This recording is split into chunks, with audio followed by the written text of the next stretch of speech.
50 warships, 70 aircraft at 9,000 sundalo mula sa 17 bansa ang lumahok sa isinagawang pinakamalaking NATO exercises sa Baltic Sea. Narito po ang karagdagan detalye mula kay Kathleen Gao. Sa kauna-unahang pagkakataon, sa Rostock ang pinagmulan ng isa sa pinakamalaking naval exercises sa Baltic Sea ng NATO.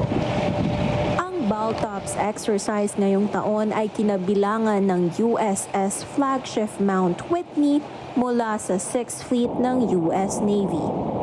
Ang exercises na ganito ay sinimulang gawing taon-taon mula noong 1971. Ayon sa NATO, layon ng mga pagsasanay na ito ang pahusayin pa ang joint capabilities sa maritime operations, tulad ng submarine defense, mine clearance at pati air defense.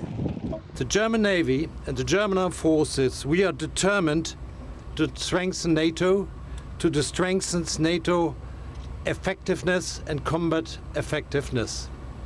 We want to deliver deterrence and defense effects.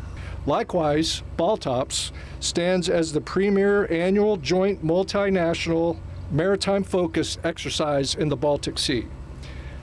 And this exercise continually adapts to meet current and emerging regional security demands of the Baltic region, bringing together participating nations in a realistic training environment to ensure maritime stability and European economic prosperity.